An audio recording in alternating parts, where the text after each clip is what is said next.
नमस्कार, शीतस रेसिपीमध्ये तुमचे मनापासून स्वागत। आजच्या जेवणामध्ये अगदी साधा बेत केलेला आहे, पोळी आणि त्यासोबत खायला मस्त अशी फुलांची गरमागरम भाजी। खरं तर ही जी फुलं आहेत ही पावसाळ्यामध्ये भरपूर प्रमाणात येतात, मात्र आताही क्वचित आपल्याला ही फुले मिळू शकतात। ही आहेत छान अशी हादग्याची पांढरी शुभ्र फुले। ही मला आज मिळाली। आता त्या फुलांची आपण छान अशी भाजी करणार आहोत। त्यासाठी ही फुलं छान अशी निवडून घ्यायची। यामधला जो तुरा असतो तो काढून टाकायचा। त्यानंतर या फुलांची एखादी पाकळी अशी खराब झालेली असेल तर तीही काढून टाकायची।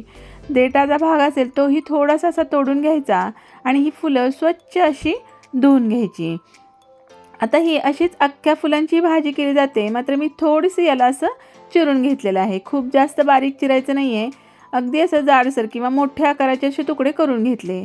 त्यानंतर एका कढईमध्ये तेल टाकलं, जिरे मोहरी टाकली, त्यानंतर थोडासा लसूण टाकला, लसूण थोडासा ठेचून टाकला। त्यानंतर यामध्ये हिरव्या मिरचीचे तुकडे टाकले। तुम्हाला खूप जास्त तिखट हवे असेल तर लाल मिरची पावडर टाकू शकता। थोडीशी हळद टाकली। आता ज्यांनी मला ही फुलं दिली होती त्यांनाच मी ही भाजी कशी करतात ती विचारली, कारण मी बरेच वर्ष झालं ही हादग्यांच्या फुलांची भाजी केलेली नव्हती। त्यांच्याप्रमाणेच मी ही भाजी केलेली आहे आणि अगदी मस्त लागली।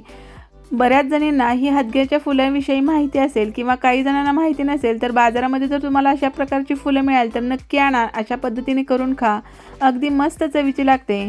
त्यांनी मला फक्त यामध्ये कोणत्याही प्रकारची डाळ भिजवून टाकायला लावली होती, मात्र मला ही झटपट भाजी करायची होती, त्यामुळे मी डाळ न टाकता यामध्ये काय केलं तर भाजलेल्या शेंगदाण्याचं जाडसर कूट होतं ते थोडंसं टाकलं। त्यानंतर यावर झाकण ठेवलं आणि पाणी न टाकताच त्याच्या स्वतःच्याच पाण्यामध्ये ही फुलं छान अशी शिजली जातात।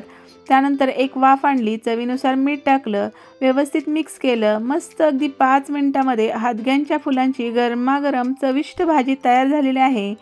नक्की करून बघा। व्हिडिओ आवडला असेल तर लाईक करा, शेअर करा, चॅनलला सबस्क्राईब करा। पुन्हा भेटूया अशा छान मस्त रेसिपीसोबत। तोपर्यंत मस्त खा, आनंदी राहा। धन्यवाद।